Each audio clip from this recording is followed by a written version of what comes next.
Mexicans don't. And if we're getting in the situation,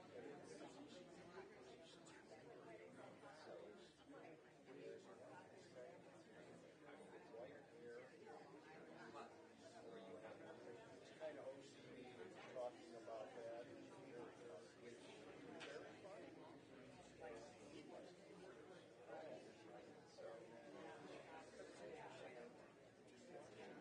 How people arrive at what they talk about and what's interesting, what at my age is not interesting. Yeah.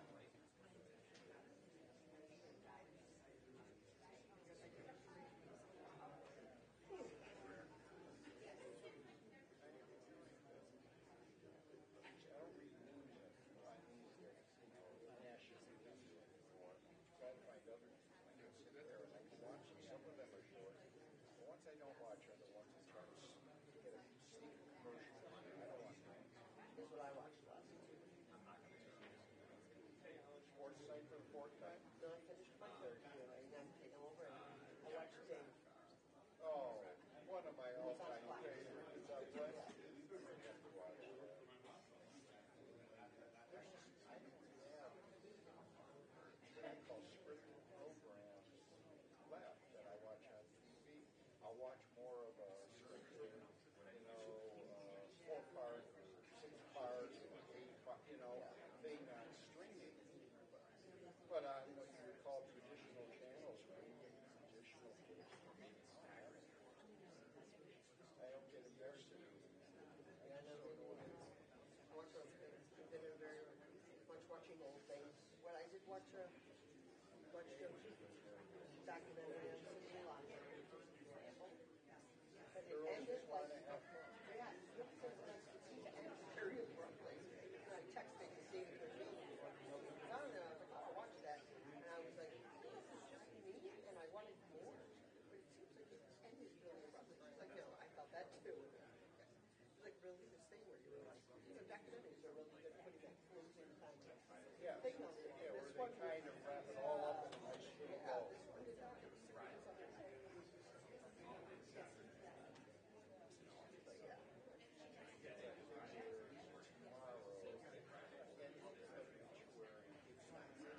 I know that it's moving away from familiar, but if you read it, it's not really clear how it's all working. The shot will straighten that out.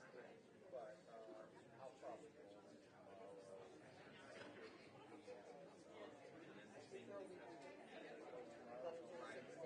Sundays too.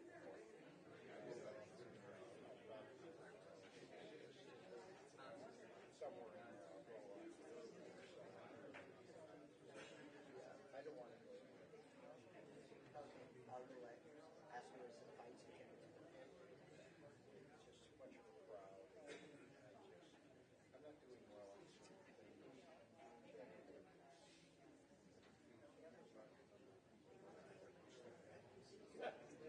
Gotcha. It's somewhat of a hard time. I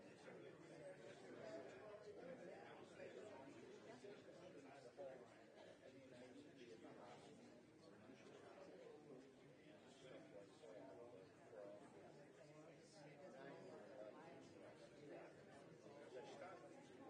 stopped watching film. I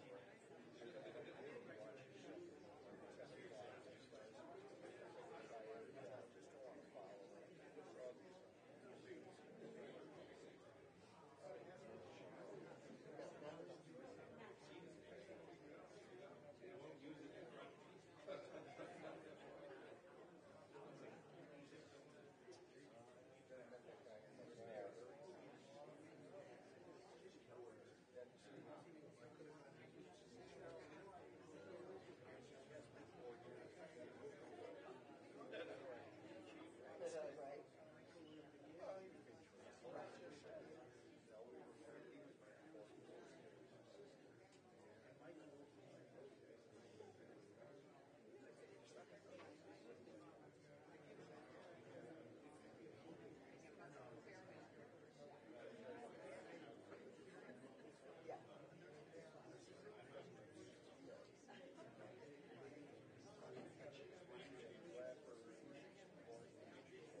Good afternoon.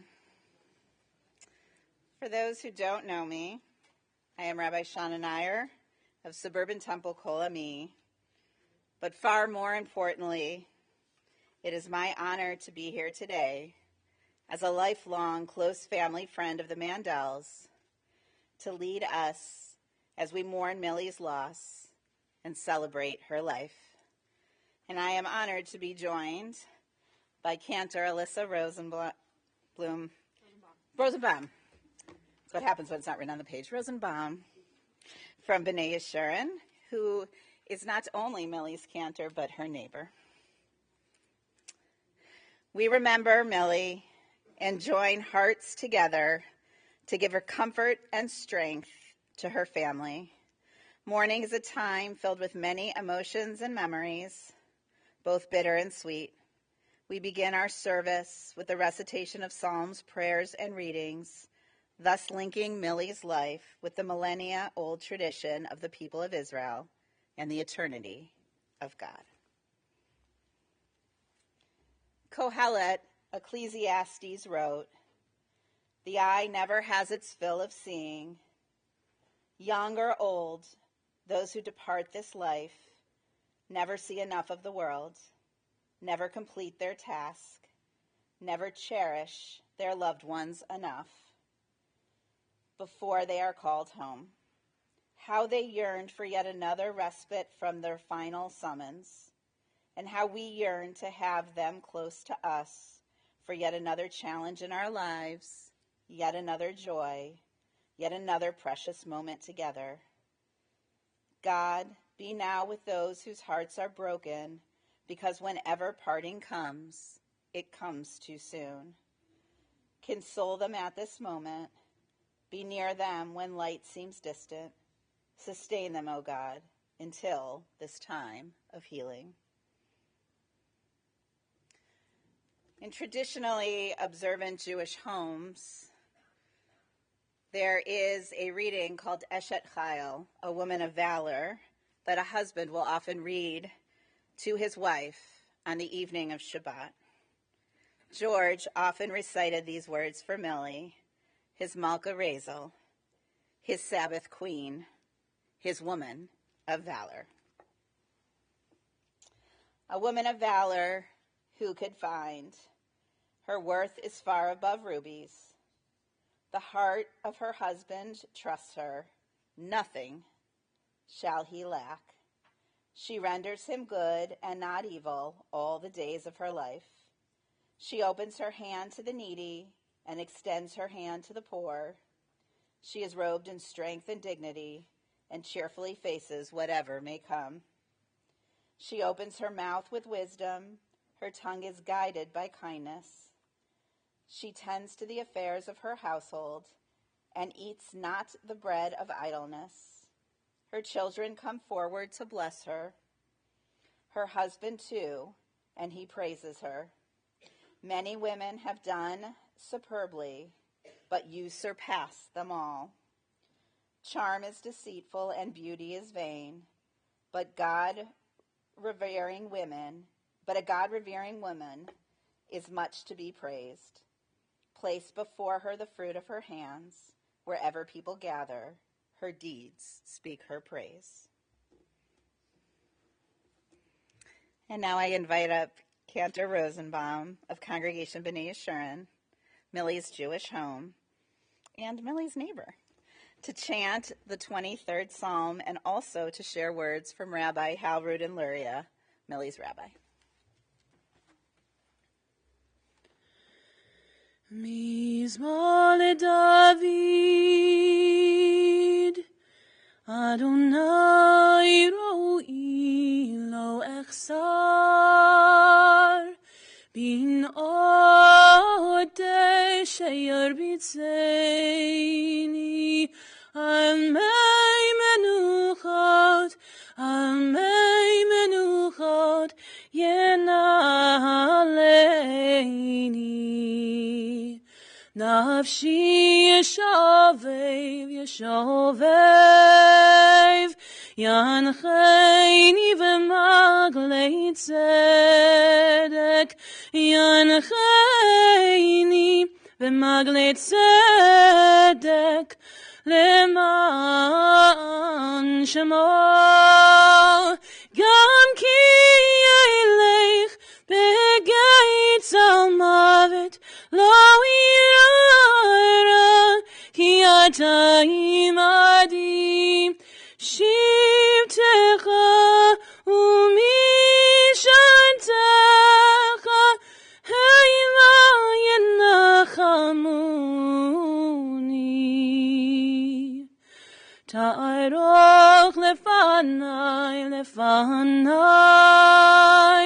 שולחן נגד צורריי, תשענת ושמן ראשי כוסי רוויה. אך טוב וחסד ירדפוני כל ימי חיי, ושבתי בבית אדוני לאורך ימים. אדוני רואי לא אחסר, אדוני רואי לא אחסר. If you know the words, please feel free to join me. A Psalm of David. The Lord is my shepherd, I shall not want. God makes me to lie down in green pastures. God leads me beside the still waters. God restores my soul. God guides me in straight paths for God's name's sake. Yea, though I walk through the valley of the shadow of death, I will fear no evil, for you are with me. Your rod and your staff, they comfort me. You prepare a table before me in the presence of my enemies. You have anointed my head with oil, my cup runs over. Surely goodness and mercy shall follow me all the days of my life, and I shall dwell in the house of the Lord forever. I'm going to take a moment here to share a few words now from Rabbi Halron Luria, who unfortunately couldn't be here but had some reflections to share from many years knowing and loving Millie as part of our congregation. Millie was royalty at B'nai Yeshurun. Her Hebrew name Malka means queen, and she most certainly was our queen, always leading with generosity, dignity, and grace. For more years than one can count, Millie and her beloved George of blessed memory formed the backbone of a group of couples and families that were the heart and soul of Temple on the Heights, B'nai Yeshurun congregation. George was men's club president, and Millie, in her quiet and caring way, led through her constant devotion and service to our community, in sisterhood, and throughout the congregation. When I came to the synagogue 24 years ago, Millie, joined by Phyllis Bookatz, headed the group known as the Kiddush Ladies, who truly ran the show. With incredible dedication, they spent hours and hours each week preparing, plating, and serving a world-class spread every single Friday night oneg, every Saturday Kiddush lunch, and every holiday, for every speaker and special occasion. And it wasn't simply delicious, it was always filling and exquisitely presented with flair. Millie, who would also serve at one of the food or drink tables, always took the time to connect with every single member and guest with her genuine warmth. She oozed kindness that was overflowing because for her, everyone was special. She would greet you with her ever-present smile, a smile that lit up a room, a smile that made you feel not just welcome, but cared for, that made you feel special, like you were her family, that instantly put you at ease, and she'd always ask you about your family. And then she'd shep nachas about her own children, grandchildren, and the greats who gave her so much joy. Today is truly a celebration of our Queen Millie, who taught us how to live life the right way, with gratitude and through service, devoted to community, to family, and to faith, to smile each day, to count our blessings, and to always have cookies and tea at the ready for any family member or house guest. When we said our final prayers her last night, the room was overflowing as we gathered together to recite the Shema one last time. Our beloved queen was smiling in her chair on her throne, for she was surrounded by her family and those she considered family. A queen surrounded by her loyal, loving entourage, by all of you. Millie, thank you for being our queen. May your memory only bring blessings.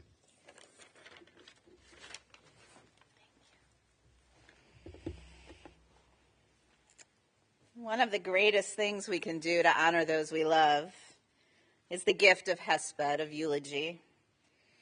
And so some of Millie's beloved family, which really was her greatest joy, will honor her this morning. We'll begin with her son, Marty.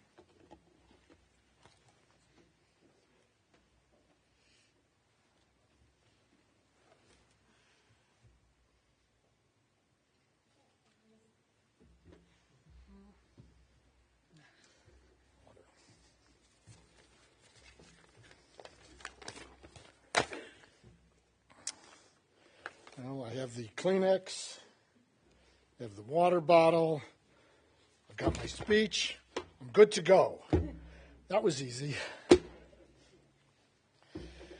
Well, good morning, and thank all of you for being here with our family, friends, those of you who are in the chapel with us, and those of you who are joining us on live stream. I would particularly like to thank Mildred's birth family, who I know have joined us from places all over the country. For the last 4 to 6 years, every 4 to 6 weeks, my mother's birth family, some of her children, and some of her grandchildren, and Mildred, accompanied by Diane, would meet on a Zoom call at 1 p.m. Eastern Standard Time. So again, thank you, family, for joining Millie for one last Zoom call, although I know we will continue having those visits. At my mother's 100th birthday, a little over a year ago, I asked my siblings and their spouses, Millie's grandchildren and great-grandchildren, to write a brief anecdote about a food memory that they shared with Mom, because Kenna Rosenbaum already brought up the fact that Mom was all about food. Millie enjoyed eating food, but she enjoyed preparing food and did a wonderful job, and thus those anecdotes were presented at her birthday, and I am going to share mine from her 100th birthday. We are looking back at the 1950s and early 1960s when Millie could walk to the grocery store, walk to the butcher, walk to the bakery, and she would gather the things she would need to prepare meals for me and David and Sue and George. And Mildred, as I would introduce her to my friends and family, was Mildred Rose, and she would introduce me as Martin Lee as adults. This would default to Millie, Mom, and Marty, but it was Mildred Rose, Martin Lee, I'm going to be speaking. As the oldest sibling, I have been nourished by Mom's recipes the longest. A tasty breakfast memory was something called a bullseye, although French toast, pancakes were also nice things to have. A bullseye is a slice of toast with the center cut out, and then the egg and yolk are placed in the center, and it is cooked to perfection. This is better than cold cereal, hot cereal, and something horrible that Mom brought home occasionally called Wheatina. On Sunday mornings, David, myself, and Dad would deliver the Cleveland Plain Dealer, which at that time was a large, multi-sectional, mostly advertising, sports page, women's pages, etc., but certainly much larger than anything that comes to our homes now. And after the delivery, we would stop at Harry's Delicatessen, Locks and Mandel, Fairport Bakery, pick up weekly cold cuts, and baked goods that might include bagels, horns, rye bread with seeds, hard rolls, and other good carbohydrates that would make up our weekly lunch at school. Because who would want to go for a school lunch when you could have these tasty sandwiches at home, perhaps with some soup? Millie made excellent dinners, and the five of us would sit around the table wondering what we would have that evening. It also always started with a large salad with a salad dressing that one of us would prepare ahead of time from something called Good Season's salad mix. The hot soup was never hot enough for my father, and the entrees were filling and delicious. Of course, at that time, we were raised under the post-World War II philosophy of fill in the blank, people are starving in Europe, or you have to be a member of the Clean Plate Club.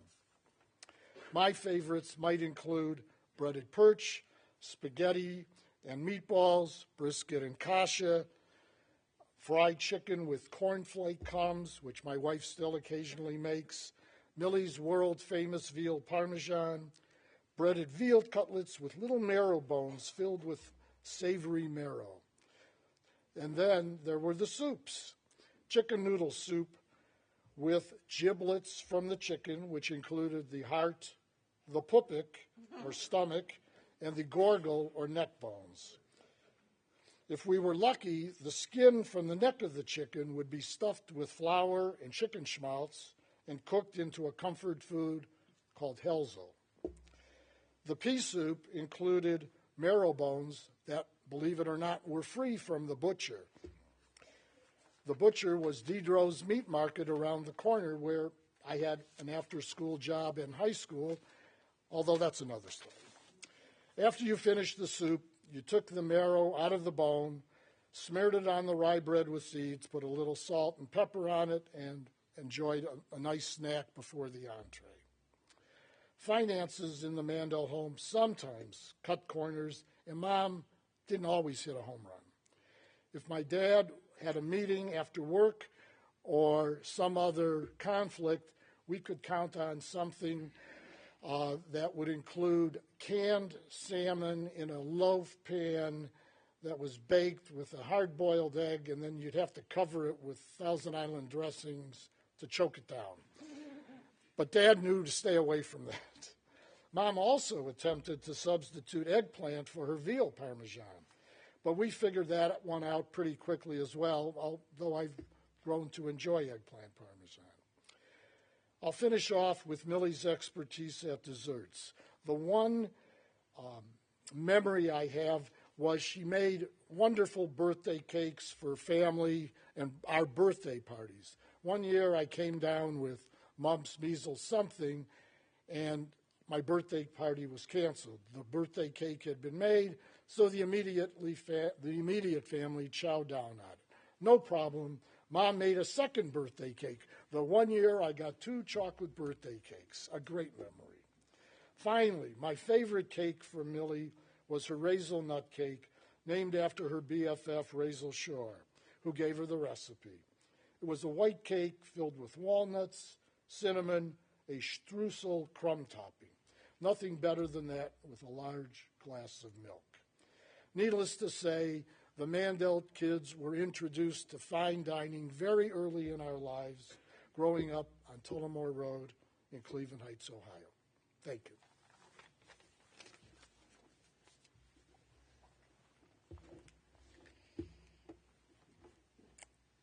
I'd now like to invite up Millie's oldest grandson, Aaron.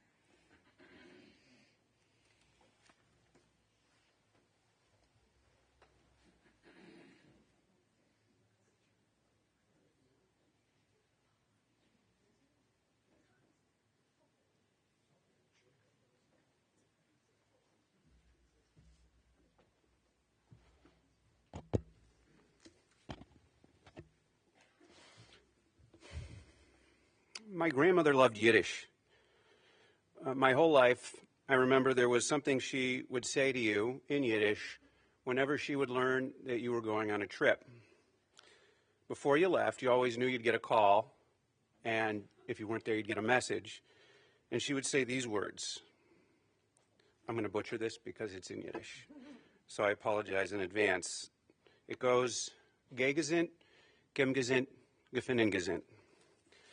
And after she said that, she'd always helpfully give the translation, which I'll probably also butcher, but it means go in good health, return in good health, and doing that, find everyone in good health.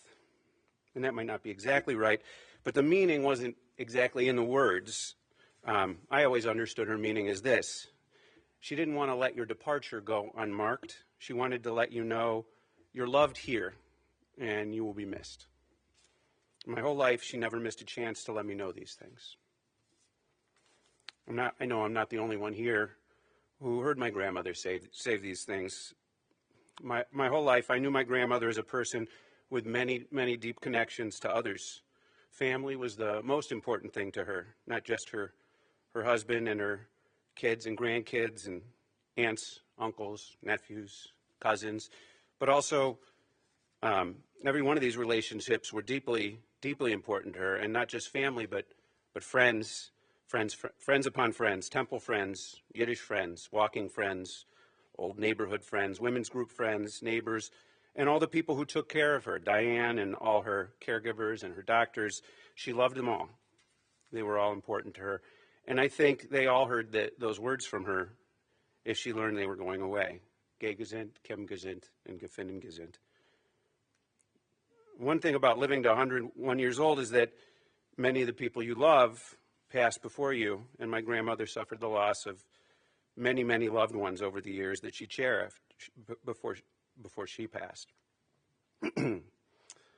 Before she passed, I know it was her cherished belief that she would be reunited with my grandfather and all her loved ones.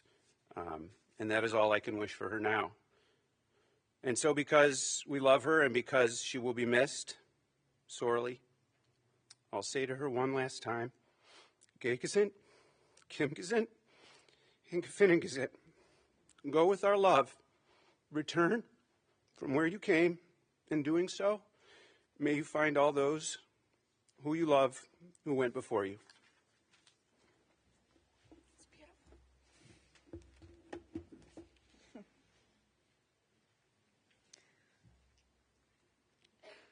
Millie's grandchildren, Judith and Daniel.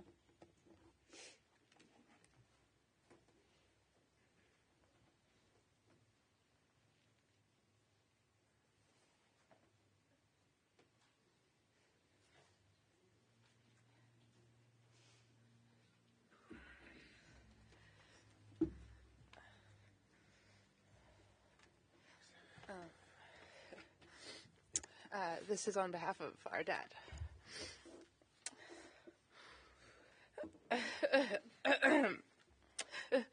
Geh gesinnt, Kim gesinnt, gefinnen gesinnt. This threefold goodbye message was Mom's North Star, encompassing so many of her beliefs and values as she looked you in the eye. Oh boy, Dad. On your way out the door, whether it was after a short visit or kibitz, or you were on your way to a whirlwind vacation or an important business meeting. Geh gesinnt simply means go in good health. At a deeper meaning, Mom wanted you to immerse yourself and dive into the event and have fun. Kim gesinnt, return in good health. When you saw her again, so tell me, where did you go? What did you learn? Who did you see? What did you eat? She wanted to know all those little details to feel and enjoy the experience with you. Gefinnen gesinnt. When you return, find those in good health. As importantly as our health, Mom was just interested in how the experience changed you. What did you learn and accomplish? She continually challenged us and herself. Mom had the most loving parents, Lisa and Morris Leibovitz. They doted over her, as she often said, and were just very protective. She moved from Garfield Heights, where she was the only Jewish kid in her classes, to the Glenville area. About at the age of 16, at one of the high school events, she saw two cute guys who caught her eye, Lenny Skolnick and George Mandel. What was it about Dad that you picked him? I asked. He was just more handsome. Mom and Dad had a strong and loving relationship, committed and devoted to each other. She was his Malka Razel. Their bond was evident with the joy and love they gave to each other. Yiddish was sometimes spoken at our dinner table between them if something needed to be said that the children shouldn't know or hear. Years later, we learned Dad understood very little of what Mom had always said, but just nodded in agreement. For Mom, it was always family first, wanting to know where her chicks were. She was invested in her children, Marty, David, and Sue, and their spouses, Susie, and Rick. Nachas overflowed from the moments spent with her grandchildren, Lisa, Aaron, Judith, Daniel, Jessica, and Kimberly, and their spouses, Ari, Carrie, Aaron, Maddie, Aaron, and Zach. She felled over her great-grandchildren, Noah, Caleb, Luke, Lola, Clara, George, Ethan, Zachary, Arlo, Lyra, and Adeline. Before the advent of daily planners and now Outlook calendars, Mom was a consummate organizer with her daily to-do list placed squarely on the face of the refrigerator. This list often comprised of the birthdays, anniversaries of nieces, nephews, her brother and sister-in-law, machatonim, and friends. She was committed to recognizing their special moments. So many have been touched by Mom's cards. Mom and Dad had a gift for gathering and making many long-standing friendships, whether it was through the hours and hours up in Yeshurun, in sisterhood, brotherhood, and board meetings, as well as the many colleagues at Dad's work at NASA. They built and cultivated a large community. Life's tragedy came in 1989 when they were traveling to spend a delightful week in the Borscht Belt with good friends, and Dad was killed in the car accident. Mom sustained many injuries and was in a coma for a month. In Judaism, there's a concept of tikkun, to repair. In Mom's quiet, determined way, she performed a miraculous tikkun with the support of family and her friends at her side, and heard George's voice in her head saying, "Go upward and onward, Millie," in her head. She got back on her treadmill and recommitted herself to a new and different life. She met friends in study and Yiddish groups at temple, volunteering at True Sisters and joining Red Hats. She possessed an unending grit and determination to make her days meaningful with purpose. Rabbinic teaching states, you are not commanded to complete the work, but you are not free to desist from it. That was Mom.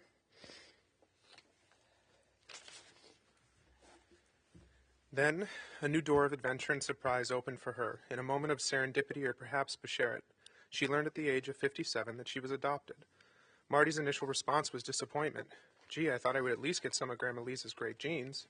Was he wrong? With guidance of her grandson Aaron, Marty, and the support of a Jewish genealogist about 5 years ago, Mom found her biological Poston and Goldman families and learned about Tilly, her biological mother, and her half-brother Stanley Poston, his wife Linda, and so many new cousins, nieces, and nephews. They opened their hearts and arms to Mom, visiting her at her home and Zooming together every several weeks up until this past Sunday.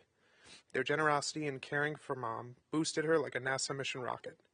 During these past 15 years, Mom has been blessed to have Diane Felder, her caregiver, at her side. Their relationship is sometimes mother and daughter. Who's the mother, who's the daughter might vary on the day or meal that was being served, or it might be like two sisters. And sometimes it was just the odd couple like Felix and Oscar. Her dedication and care has been endless to Mom. There were her team of Sakia, Sandra, Glenda, Sylvia, Sherelle, Celeste, Pandora, Michelle, and especially Consuelo. We thank you from the top and bottom of our hearts. A proverb from the Talmud teaches that one should consider doing 3 things in life. Write a story, plant a garden, and have a family. In her mid-80s, with the help of a thoughtful editor, Mom sat down and wrote 40 delightful, delicious stories of her early childhood and family relationships and just some everyday events. What a treasure house and legacy for us. A garden. Dad planted a long row of flowing rose of Sharon for his Mildred rose at our home on Tullamore. They've been transplanted to Susie's and my home and to Judith's and Daniel's. Here's another story. On July 16th, the anniversary of Dad's death, those royal, regal, purple flowers will open and bloom. Raise a family. Mom, it's our turn to kvel. Shlep nachas, rejoice and step back. I mean way back, to see and feel your light that shines in us and over us from your neshama. When we were celebrating Mom's 101st birthday last month, I said, Mom, it's time to get back on your treadmill. Moses is looking over his shoulder and waiting for you to catch up to him. She had that Mom Millie glint in her eye, as if to say, good idea, but first let's sit down and have some more Mitchell's ice cream. So, Mom, We will all now honor you as you have honored us. Let's all say and repeat, Gay gesund, Kim gesund, Gefinnen gesund. Your journey has begun to lead you to Dad's open arms and huge heart. We miss you and love you.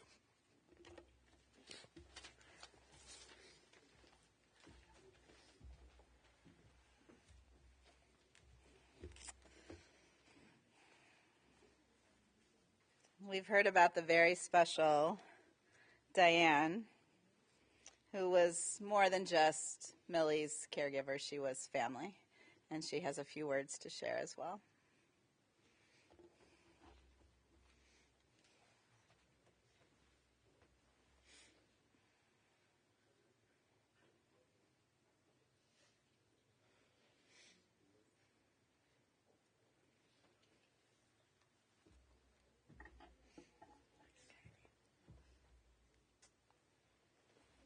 Hi, my name is Diane Felder, and I have some things to read from the other caregivers and myself. And I will start as one of the ones.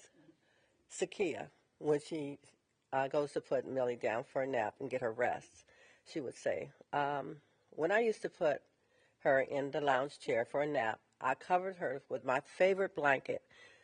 Her favorite blanket. She would say, "Thank you, Mama, for covering the baby and putting me to bed.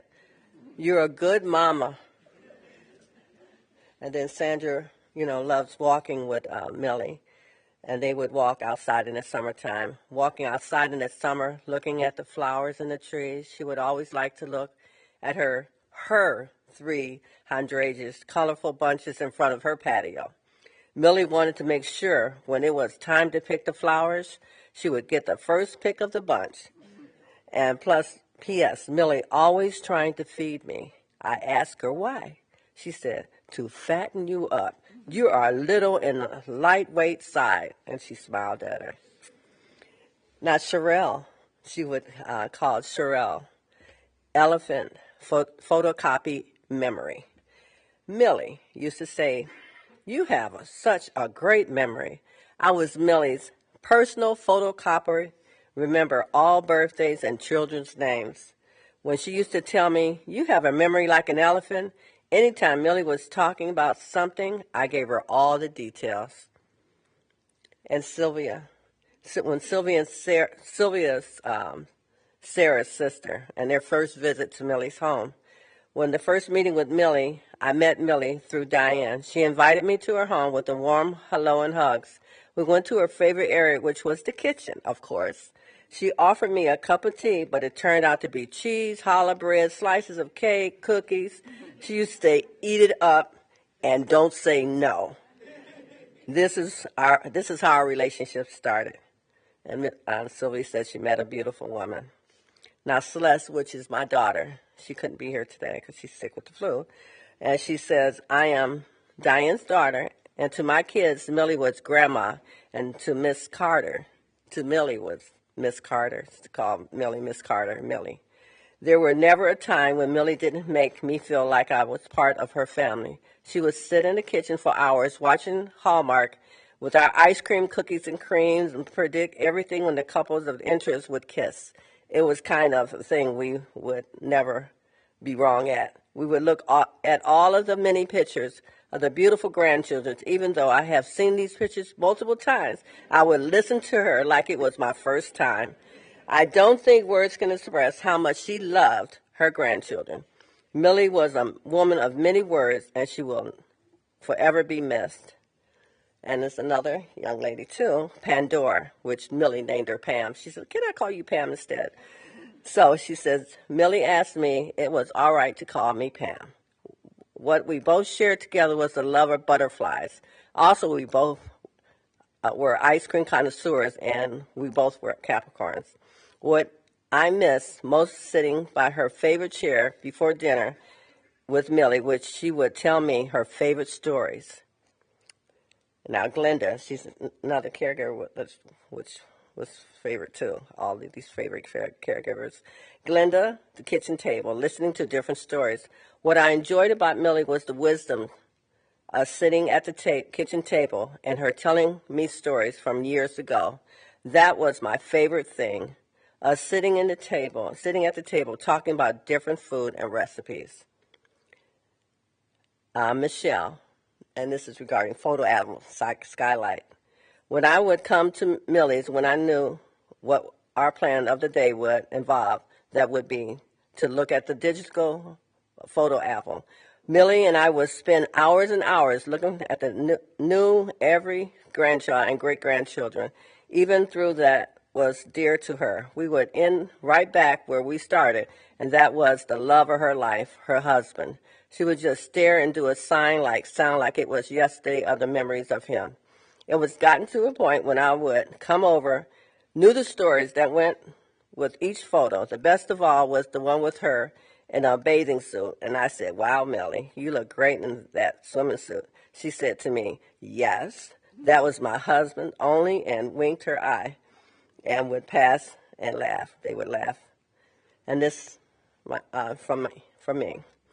So Millie and I, this is the pool lifeguard. There were days we would spend time in the backyard by the pool. We relax and sit back and put our feet up. She said, "Diane, why don't you go put your feet in the pool and relax?" Then Millie started talking about the days when she was a lifeguard. And my response was, "Millie, you can't swim." She said, "I was a lifeguard, that I just put my feet in the pool." She said that was my thing.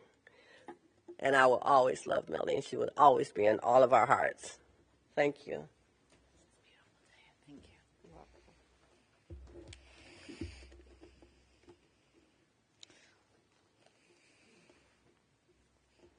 We'll see some common themes. But first I begin with a story. There was a queen who was incredibly benevolent. She was an amazing queen who ruled her queendom with kindness, listening to all of her subjects. And sometimes the days got really hard, and so to relax, she would go into this special room in the palace that was filled with all of her beloved jewels. She loved jewelry of all kinds, and she had it all. And so when she had a particularly hard day, she would go into this room and she'd admire the rings and the necklaces and the amazing brooches, and they would relax her. And then one night, the queen had a dream that somewhere in the world there was a magic ring. And this ring, if you had possession of it, would make the hard times less difficult and the good times even more joyous. And the queen woke up and she said, "I have got to find this ring."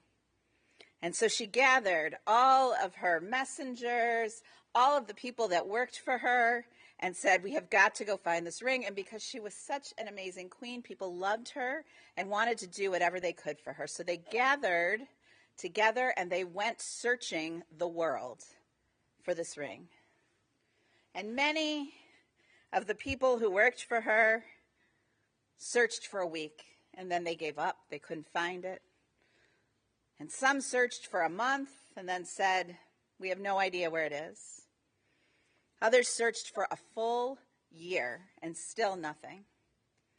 But one of her faithful servants searched high and low in every corner of the world for this ring for 5 years. And finally, he said, "There's nowhere else to look. I have looked everywhere, in every jewelry store, in every village, in every town, in every country. I cannot find this ring." And he was just about to go back and tell the queen that he had failed. And he was so sad to do so. And on his way back to the palace, all of a sudden, like a mirage, a jewelry store popped up right next to the palace that he swore was not there before. And he walked in. He said, "I'll give it one last shot." And behind the counter was an old man, and he explained to him what he was looking for and what he needed it for. And he said, "I have just the ring for you." And he goes out and he pulls down a black velvet bag, And inside is a green velvet box. And he opened it up, and there is a plain metal band. And he said, "Trust me, this is the ring you're looking for." And the servant figured he had nothing to lose. He was either going to bring this back or nothing at all.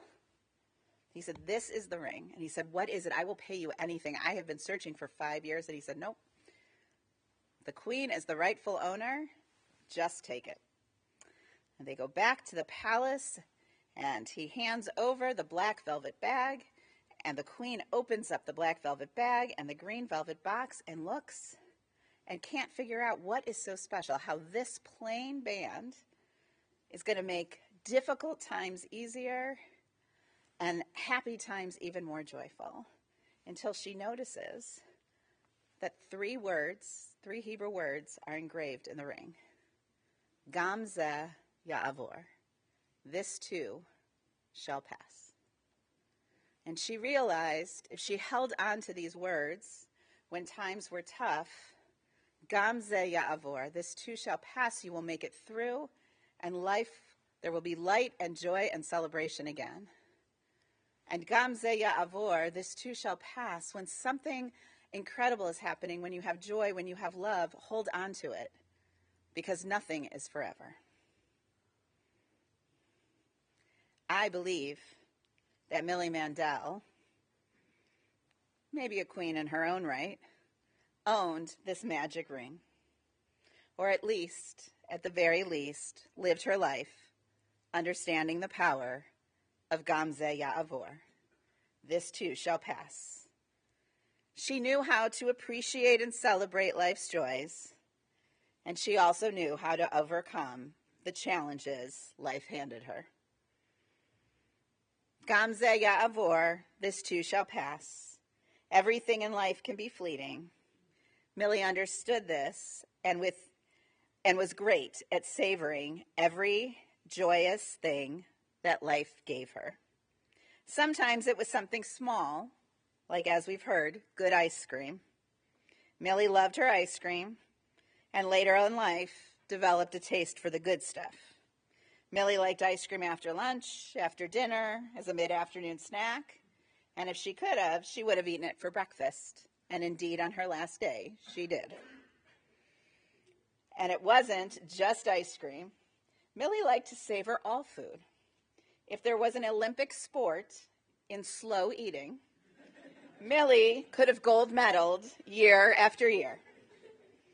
Her kids and grandkids would have finished their entire meal, and she would still be chewing her second bite. And the same cup of tea often had to be rewarmed several times because it got cold before Millie could finish drinking it. Millie tried to get her family to slow down and enjoy their food more, always saying, "Work at it slowly." But she was never able to get anyone else in medal contention. Millie not only found joy in food, but as we have heard this afternoon, she also found great joy in cooking and baking and was excellent in both, thanks to great teachers in her mother, Lisa, and her beloved mother-in-law, Sarah. And as Marty shared, every member of her family had their favorite Millie dish. Millie loved music and had a beautiful voice, and she loved to sing. She combined this with her love of Judaism as she sang in the Heights Temple Young People's Choir.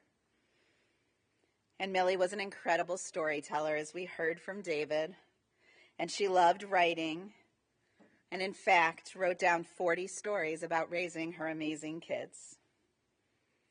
Her love of writing was extended to cards.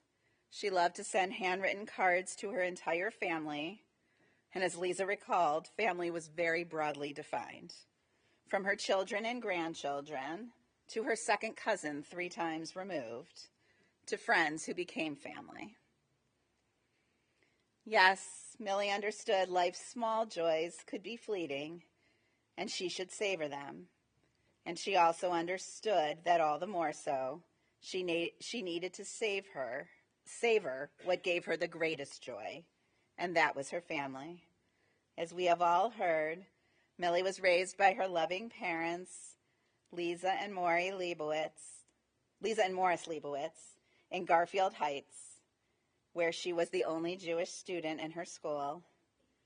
And then she went to high school and, as David told us, met two very handsome Jewish boys and chose the most handsome, George, to become the love of her life. And he truly was. And she was the love of his. She was his Malka Razel. They married when she was 19 and he was 21, and then George went into the Army.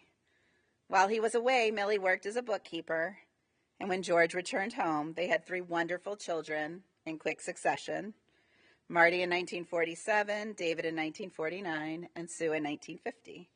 And now you all know why she had so many stories about raising kids.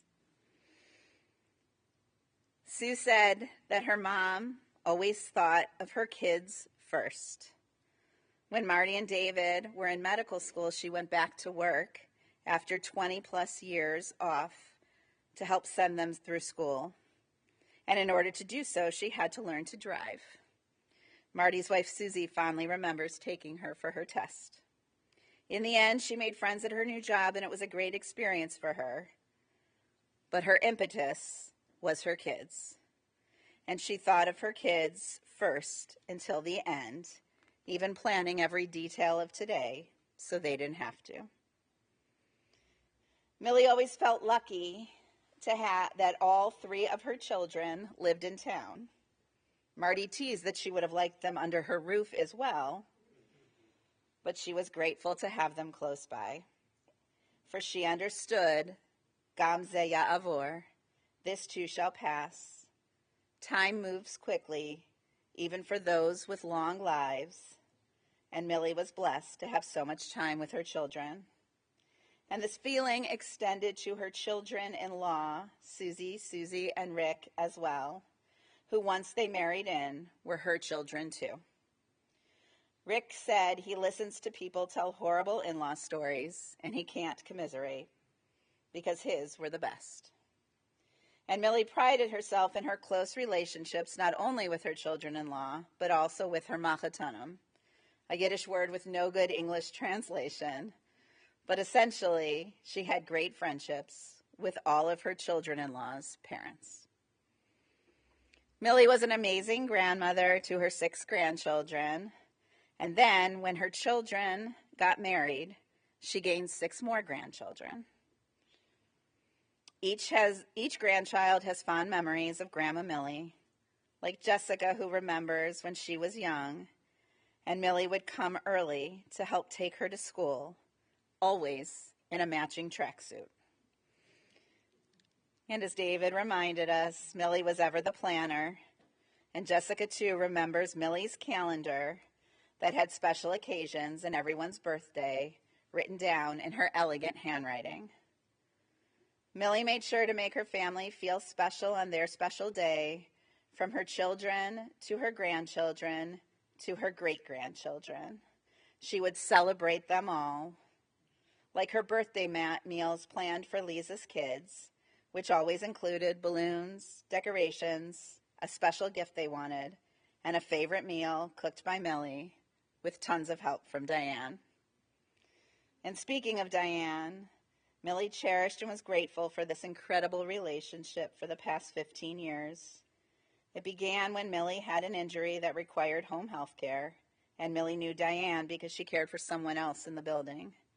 They bonded over their mutual love of food and often wore matching colors, unintentionally, or so they said.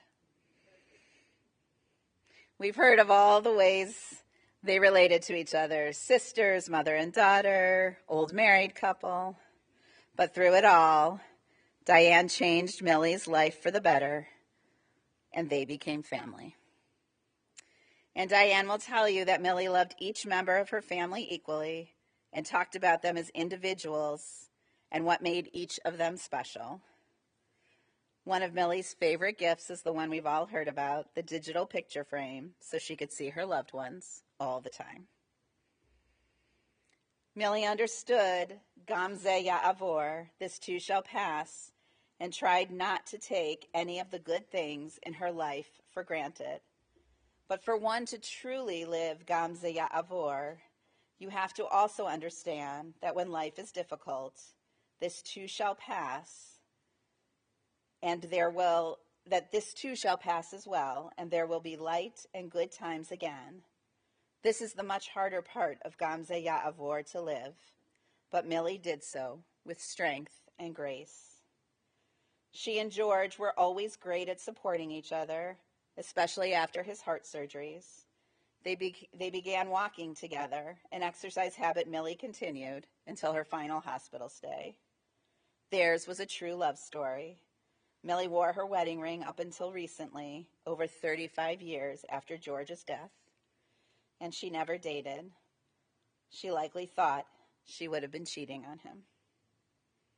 And 35 and a half years ago, as we heard, Millie and George and 4 other couples were in a devastating car accident that took George's life and almost took Millie's. As Rick said, it was an accident that would have felled most, and she came back and made her a life for herself. David reminded us that she got involved in a widows group, a Yiddish-speaking group. She was involved in True Sisters in the Red Hat Society. Millie was famous for saying, "My cup runneth over," and it stunned everyone the first time she said it after the accident. This was Willie's way of saying, Gamze Ya'avor, this too shall pass, and there will be much to celebrate still. And we heard about Millie at age 57 finding out that she was adopted, finding out about her birth family, and through much hard work on Aaron's part and the miracle of DNA testing, Millie found family, and as Marty reminded us, they came for their scheduled Zoom session together. Marty said so beautifully, family was everything to Millie, and getting her own family was a bonus. At the end of my time yesterday with Millie's family,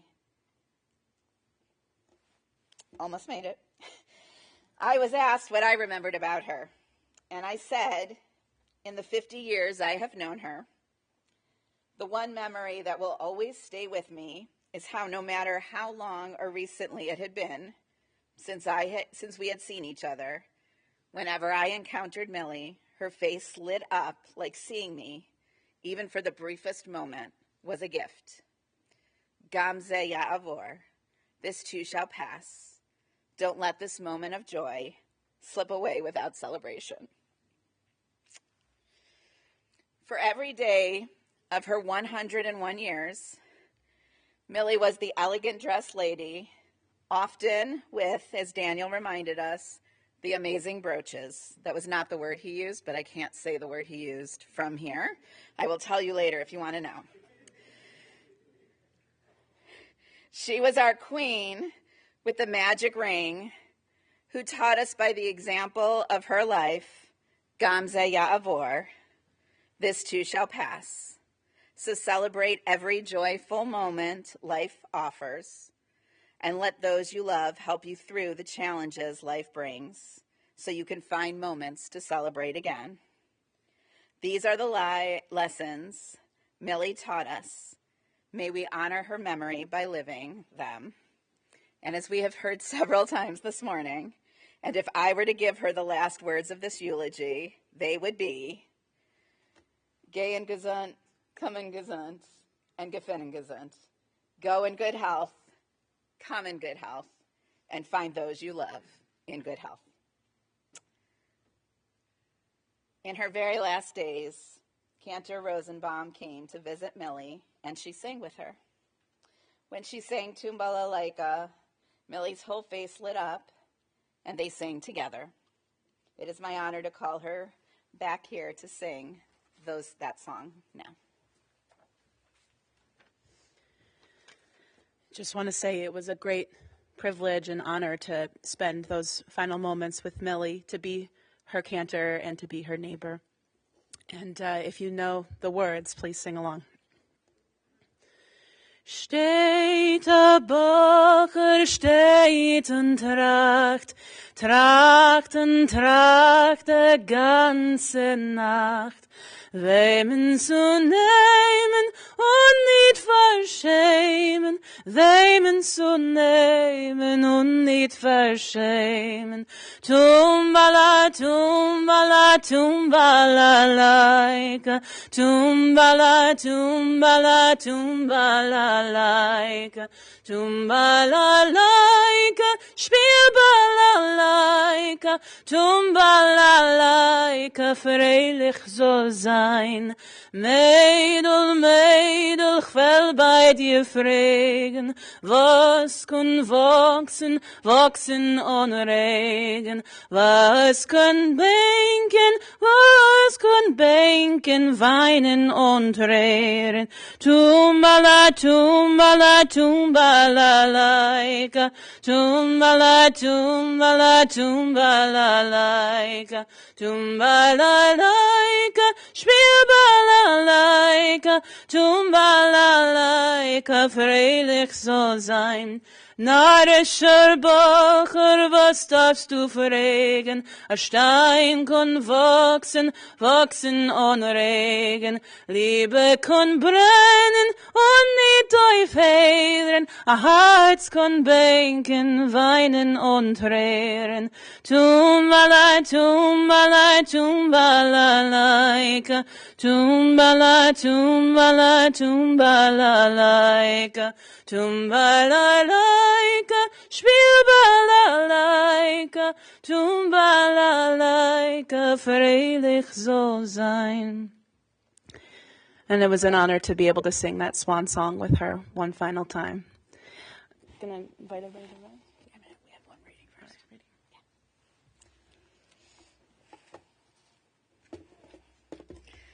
Birth is a beginning, and death a destination, and life is a journey. From childhood to maturity and youth to age, from innocence to awareness and ignorance to knowing, from foolishness to discretion and then perhaps to wisdom, from weakness to strength or strength to weakness and often back again, from health to sickness and back we pray to health again, from offense to forgiveness, from loneliness to love, from joy to gratitude, from pain to compassion and grief to understanding, from fear to faith, from defeat to defeat to defeat, until looking backward or ahead, we see that victory lies not at some high point along the way, but in having made the journey stage by stage, a sacred pilgrimage. Birth is a beginning, and death a destination, and life is a journey, a sacred pilgrimage to life everlasting. Before our concluding prayer, some logistical information. After the conclusion of our service, interment will be at the Chesterland Memorial Park Cemetery, and immediately after interment, the family will observe Shiva at the home of Lisa and Ari Seaman, 32 Pepper Creek Drive in Pepper Pike, Ohio. The family will also observe Shiva at the Mandel home, 25805 Fairmount Boulevard, apartment 103, in Beechwood from 6 to 8 p.m. tomorrow evening and 2 to 4 p.m. on Sunday.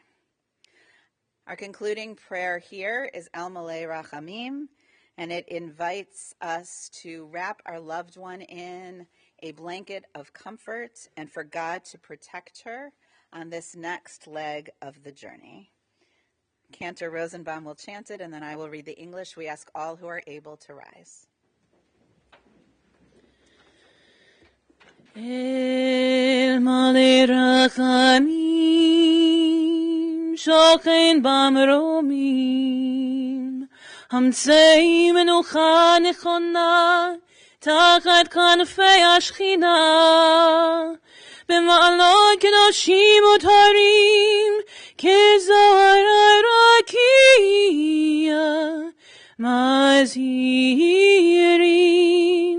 Et Nishmat Malka Rezel Bat Moshe V'Leah Shelcha Le'olama, V'gan Eden Temenuchata, Ana V'Larachamim, Astira B'Seiter Kanafecha Le'olamim, U'Torah B'Torah Chayim נשמתה, אדוני הוא נחלתה, ותנוח בשלום על משכבה, ונאמר אמן.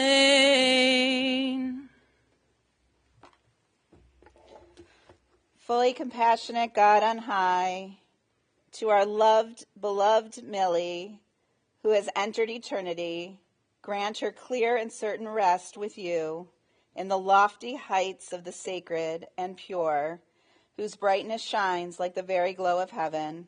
Source of mercy, forever enfold her in the embrace of your wings. Secure her soul in eternity. Adonai, she is yours. May she rest in peace as together we say, Amen. Amen.